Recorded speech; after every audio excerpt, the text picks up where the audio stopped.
Hello, welcome back. So we've just rewatched episode 3, and okay, I guess we're reviewing it. It's the Percy arc. It is the Percy arc. Part 1. Yeah, part 1 of many. We hope. I hope. Yes, of many. Well, I mean, I know how much is coming. I know, but what I mean is, I hope they actually put all of his storyline in. They'll put as much as possible. There's clearly they left out Tiberius because they were going to. They left out, they changed things around Scanlan is distracting the people inside instead of helping out in the fight, which he did. I'm pretty sure Pike wasn't there. They didn't have the guest star. I don't even remember her name, but she played a white tiefling named Lilith, and she was helping out in the fight. And then they try and help her out with her stuff a little after that, and that's where you get Percy yelling, "Your soul is forfeit, die, die, die." Okay, you jumped straight to the second half of that episode. Let's do the first half, the dinner party. Okay, so the New dinner outfits. party, aka, so they have a keep now. They can't call it Castle Grayskull because, the same reason why they couldn't say the code word is Jenga. Changa. How fun. And yes, the nickname is Pickle, not Pickla. No, it sounds like Piccola to me. So I need some more episodes of Vax. I'm sorry, but when you say Pike. Pickle, you showed me the way. If I Pickle, you show me the... Okay, so... Okay, so we start off... We start off with my mini review of episodes 1 and 2 because she wanted me to do it because I didn't get a chance to, because apparently we ran 30 minutes in the first review. God forbid you wanted to hear me talk about why I like the characters. I With did. what I little just info wanted to I hear could. about, episodes 1 Okay, and fine. 2. Episode 1, they showed a good number of things from the first two episodes. So, the watching the first adventure die horrifically. Really? Yeah. So... That was... It was nice seeing, what they envisioned the council members to look like. Seeker Assume, Alora, Kima, Krieg, which was an interesting one, because I never heard of Krieg. I watched all of Campaign 1. Doesn't mean I remember all the characters of Campaign 1. The only ones that you will always ever remember would be Alora and Kima, and then secondly would be Assume, for different reasons. Who's Assume? Seeker Assume was the little guy. On Castle of Taldori, he was he was small, he was tan, he had the red tattoo over his eye.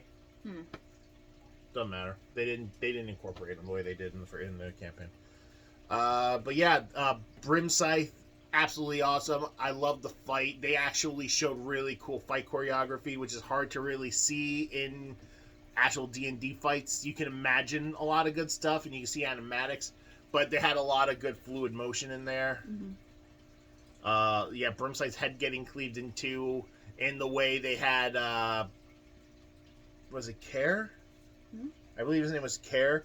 The way, the special guest character had his anime hammered down into the skull of a dragon moment.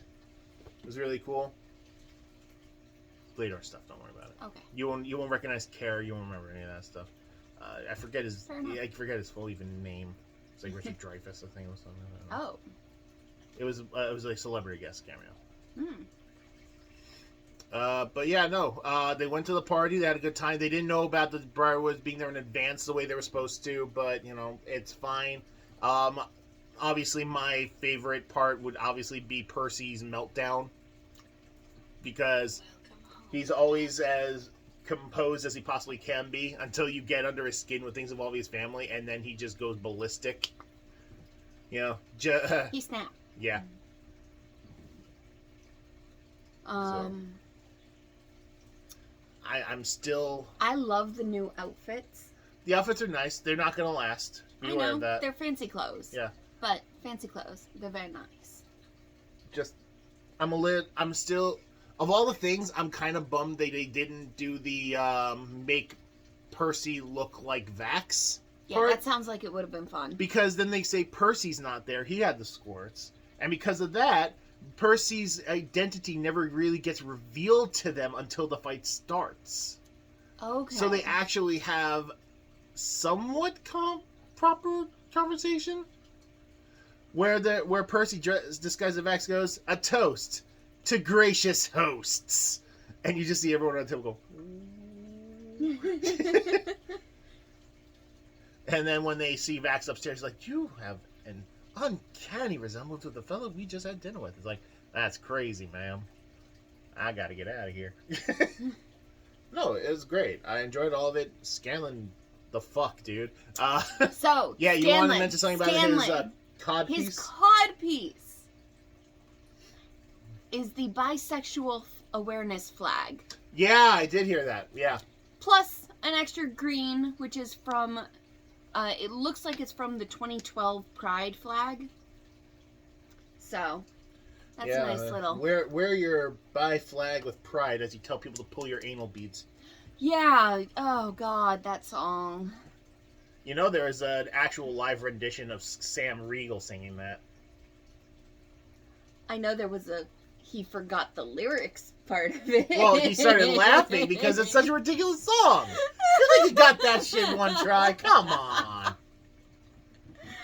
It is an absolutely ridiculous song, and they animated it great. And that one older dude that, like... Oh, you are a cad, and I like it. I just asked him what the privy was. God, it was great. Because right before the song starts, you can see he's already drunk. He's got the anime flush on his face. And then the next time you see him, Scanlan is wearing pie. You know, cake pie. Thrust pie, thrust pie, thrust pie, thrust pie, thrust pie. As he walks by, or, you know, struts by. And you see the flush is gone, and then it comes back. So, Scanlan is doing things to this poor old man's sexuality that he should not be doing. I dig it and I ain't afraid to admit it. I'm Reginald, and I want that gnome. God, seriously. And his wife. She's just like, what in the devil? I am very happy to the shadows that are showing. I'm not mentioning names yet. Shadows? Why here? Why now? Your soul's full of it. Yeah, so something I noticed when we did the reaction, which when we can figure it out, we'll post it. But right at the end there, when Percy starts turning, his shadow turns into a monster. And it's all, yeah. Basically. But also shadow wisps start going up his face from around his collar. And then he pulls the mask down and it's just like, whoa! And everyone else, the whole rest of the party's reaction is like, what the fuck, man? So none of them have any idea. Nope. So I get the feeling that the first actual personal bit of information they get about Percy is earlier that day when they find out the Briarwoods killed his whole family. That is another thing that they did change. When Percy interrogates the coach driver, he basically clarifies with him. He basically clarifies with him what happened to the DeRollos, despite the fact that Percy knew. He just wanted to know what the people knew. And he's just like, they're gone, they killed your family. Instead of saying, why are they here, why now? So, you know. The part of, like, I really do miss, like, certain lines. Like, your soul's forfeit is iconic. But they're missing, you know, they'll kill me. No, they won't, because I will kill you first. You know. Yeah, Percy, you got a dark side. I wonder why he's my favorite character. There's a lot more to him, but yeah. Alright. For the love of God, we gotta get to episode 4. Okay, so this was a very short reaction. Short? It was. Yeah. It's almost 10. It is 10 minutes. Sorry, it's not going to be 30 minutes like the last one. So. Like, unless you have something you want to talk about, like Keyleth or Pike or Vex. No. Or Grog. Craven Edge made an appearance. The sword. I didn't know it had a name, of course. Because I didn't, The only thing I'm saying about it is you saw one of its abilities and its name is Craven Edge. Yeah. That's all I'm saying really about cool. it. My blade thirsts. Ooh. God, anime vibes there. And yes. Sameheda. What? Sameheda. Kisame Hoshigaki from Oh, Naruto. you and your Naruto bullshit. I know, but... God forbid people want something with actual, passion instead of Naruto. Can you tell I'm just being a jerk about those kind of things? No. I didn't finish Naruto. I got up to Sasuke's true defection, his fight with Naruto.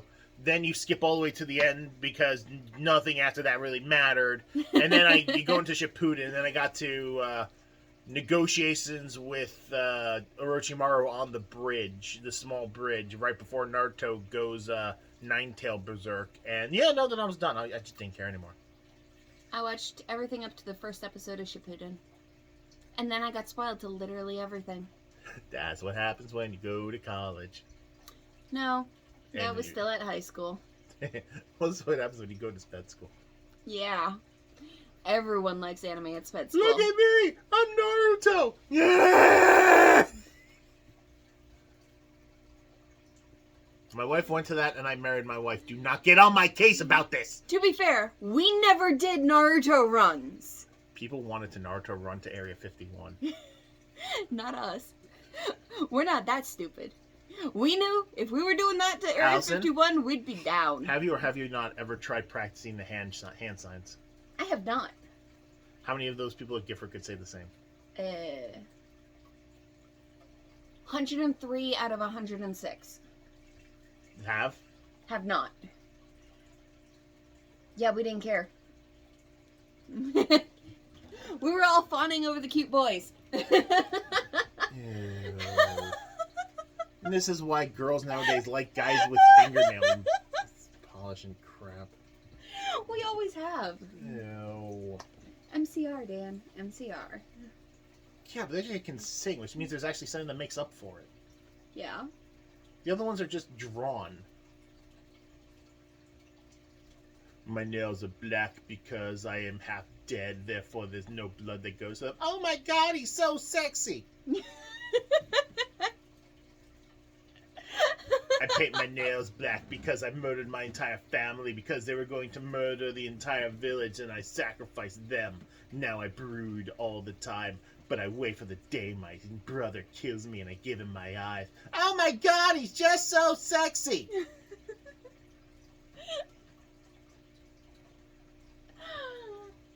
Hi. Okay, we got a little bit off topic there. Percy shoots him in the head, everyone's happy. Only as long as they don't damage his eyes and his little brother can still take them. Have you not actually seen his... Oh, Itachi. I don't give a shit about Itachi. The only good thing about him is he apparently can cook. No one else can cook. Itachi is the only one. I think Kakashi could probably cook. Kakashi? I'd imagine Kakashi could cook. Yeah. And Iruka, maybe. Iruka probably. Iruka is... Yeah. He's very down to earth. He's got those home ec skills. So I assume this is going to be review of episode 3 with side of Naruto rant? Yeah, totally. Yay. Yeah, so that's basically it. Episode 4! Keyleth pulled off another epic entangle. That was great. I love that. Yeah, she decided to let it go. Let it go. She wouldn't hide behind the group anymore. I don't know.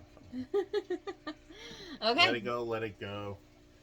That's pretty much it. She made the vines come through the flow. That's it for our review of episode 3. 3. 3. Not 6.